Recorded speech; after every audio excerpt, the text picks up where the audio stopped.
విశాఖకు ఈ నెల 14న ఏపీ మాజీ సీఎం వైసీపీ అధినేత వైఎస్ జగన్ పర్యటించనున్నారు. ఇటీవలే విశాఖ సముద్ర తీరం నుండి చేపల వేటకు వెళ్లి గల్లంతైన మత్స్యకార కుటుంబాల్ని జగన్ పరామర్శించనున్నారు. విశాఖలో ఈ నెల 14న వైఎస్ జగన్ పర్యటన వివరాలపై విశాఖ నగర వైసీపీ అధ్యక్షుడు కేకే రాజుతో విశాఖ నుండి మా ప్రతినిధి నరసింహ ఫేస్ టు ఫేస్.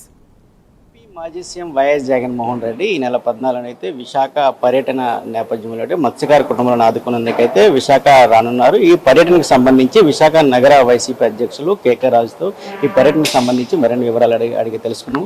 ఏదైతే మత్స్యకార కుటుంబాలు పరామర్శించేందుకు కూడా ఈ నెల 14న విశాఖ మాజీ సీఎం వైఎస్ జగన్మోహన్ రెడ్డి రానున్నారు. దీని తరుణంలో ఈ పర్యటనకు సంబంధించి పూర్తి వివరాలు. ఎందుకంటే ఇది చాలా చాలా విచారించదగ్గ విషయం. ఒకవైపు ప్రమాదం జరిగిన తీరు, బోటు బాల్తో పడిన తీరు వాళ్ళు గల్లంతవటం, ఇదంతా ఒక పక్క ఎంతో దురదృష్టం విచారించదగ్గ విషయం. అయితే ఇందులో ప్రధానంగా విశాఖపట్నం ఫిషింగ్ హార్బర్కి, విశాఖపట్నం సముద్ర తీరానికి కేవలం 8 నాటికల్ మైళ్ళ దూరంలో, చాలా తక్కువ దూరంలో దుర్ఘటన జరిగితే దీన్ని రెస్క్యూ చేయటంలో కానీ, రెస్క్యూ చేసే కార్యక్రమాలకు సంబంధించి సమన్వయం చేసుకోవటంలో కానీ, కోస్ట్ గార్డ్ కానీ, నేవీని అప్రమత్తం చేయటం కానీ, రెవెన్యూ యంత్రాంగం కానీ, మెరైన్ పోలీసు కానీ, ఫిషరీస్ డిపార్ట్మెంట్ కానీ పూర్తిగా సమన్వయ లోపంతో అత్యంత క్లిష్ట పరిస్థితుల్లో ప్రతి నిమిషం కూడా విలువైంది ఇలాంటి ప్రమాదాలు జరిగినప్పుడు.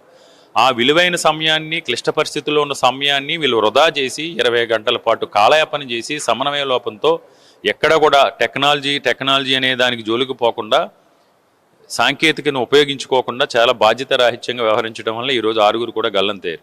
ప్రభుత్వం కనుక ప్రమాదం జరిగిన వెంటనే, కలెక్టరేట్కి తెలిసిన వెంటనే స్పందించి టెక్నాలజీని ఉపయోగించి లాటిట్యూడ్స్ ద్వారా వాడు మొబైల్ సిగ్నల్స్ని పట్టుకుని తక్షణం నేవీని, కోస్ట్ గార్డ్ని, మెరైన్ పోలీస్ని కనుక అలర్ట్ చేసి ఉంటే తప్పకుండా ఈరోజు ఇలాంటి విచారించదగ్గ పరిస్థితులు ఉండేవి కాదు, ఇలాంటి బాధాకరమైన పరిస్థితులు ఉండేవి కాదు. సో ఇలాంటి జరిగిన తర్వాత, సరే ప్రమాదం జరిగిన తర్వాత కుటుంబాలకి, ఎందుకంటే 25 నుంచి 30 సంవత్సరాలు ఎక్కువ వయసులో ఉన్న వాళ్ళు ఉన్నారు, పిల్లలతో ఉన్న వాళ్ళు ఉన్నారు. ఆ బతికి బట్ట కట్టిన చిన్న కూడా అన్ని అప్పులు తీసుకొచ్చి, ఏదో కుటుంబం అంతా కలిసి వేట చేయొచ్చు అనే ఉద్దేశంతో అప్పులు తీసుకొచ్చి బోటు కొనుక్కున్నాడు. అతను నేను ఎందుకు బతుకున్నాననే పరిస్థితుల్లోకి ఈ ప్రభుత్వం నెట్టింది. బతుకున్నవాడు కూడా అసలు నేను ఎందుకు బతుకున్నాను అనే పరిస్థితులు ఈ ప్రభుత్వం తీసుకొచ్చింది. అంటే ఎంత బాధ్యత రాహిత్యం. సరే, ఇంత జరిగిన తర్వాత కూడా, ఇంత దుర్ఘటన, ఇంత పెద్ద విచారించదగ్గ విషయం జరిగిన తర్వాత కూడా ముఖ్యమంత్రి కానీ, డిప్యూటీ సీఎం కానీ, లేకపోతే స్థానిక ఈ జిల్లాలో ఉన్నటువంటి హోంశాఖ మంత్రి కానీ, ఈ ప్రాంతానికి చెందినటువంటి మత్స్యకార శాఖ మంత్రి అచ్చెన్నాయుడు గారు కానీ స్పందించకపోవడం ఎంత బాధ్యతారాహిత్యానికి నిదర్శనం.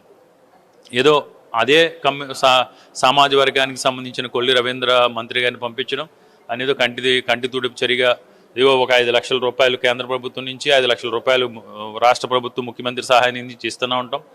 ఆ బతికి బట్టబట్టిన బోటు సంబంధించి కానీ, బోటు పోయిన దాని గురించి కానీ, ఆ చిన్న గురించి కానీ ఏమీ కూడా స్పందించకపోవడం చాలా దురదృష్టకరం.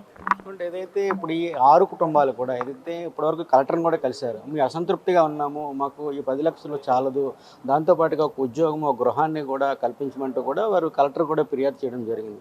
అది పూర్తిగా వీరు అసంతృప్తిగా ఉన్నట్టుగా మీరు వ్యవహరిస్తున్న తీరు, అంటే వాళ్ళు అసంతృప్తి అనగా ఆవేదన. బాధితులు ఏంటంటే ఈరోజు 25 సంవత్సరాలు బతికుంటే వాళ్ళు విలువ ఎలా కడితే, ఏ రకంగా విలువ కడతాం మనం. కాబట్టి తప్పకుండా వాళ్ళు అడిగిన దాంట్లో ఏదైతే ఎక్స్గ్రేసియాకి సంబంధించి కావచ్చు, వాళ్ళు అడుగుతుంది ఎక్స్గ్రేసియాతో పాటు మాకు ఏదో ఉపాధి ఉద్యోగ అవకాశాలు చూపించండి, మా బతుకుదెరుగు కోసం.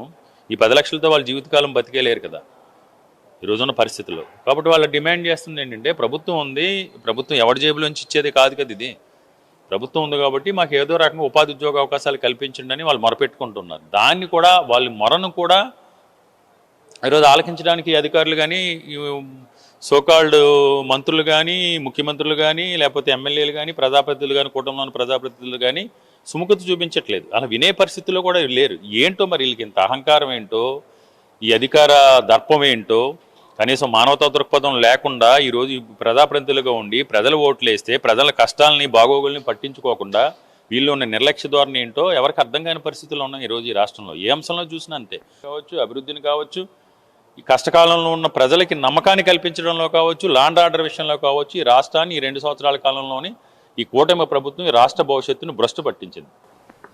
ఏదైతే ప్రధానంగా చూసుకుంటే ఈ నెల 14న ఏపీ మాజీ సీఎం వైఎస్ జగన్మోహన్ రెడ్డి విశాఖ పర్యటన వస్తున్నారని, అదేవిధంగా ఏదైతే ఇటీవల సముద్ర తీరంలో మత్స్యకార కుటుంబాలను పరామర్శించడానికి నేరుగా ఏవిఎన్ కాలేజ్ ఉన్నటువంటి జబ్బర్పేటకు నేరుగా వెళ్ళి విశాఖ ఎయిర్పోర్ట్ నుంచి కూడా తాడేపల్లి నుంచి 10 గంటలకు చేరుకుని విశాఖ ఎయిర్పోర్ట్ నుంచి కూడా జబ్బర్పేట వెళ్ళి కుటుంబాలను పరామర్శించి నేరుగా ఒకరోజు పర్యటనలో భాగంగా తిరుగు ప్రయాణం అవుతారని కూడా ఏదైతే కేకే రాజు విశాఖ నగర వైసీపీ అధ్యక్షుడు కేకే రాజు చెప్తున్న పరిస్థితి నెలకొంది. ఏదైనా ఈ పర్యటనలో భాగంగా మత్స్యకార కుటుంబాలను పరామర్శించడానికి మాత్రమే విశాఖ పర్యటనకు వస్తున్నారని కూడా ఒకవైపు విశాఖ నగర వైసీపీ అధ్యక్షుడు చెప్తున్న పరిస్థితి అయితే నెలకొంది. కెమెరామెన్ సూర్యతో నరసింహ.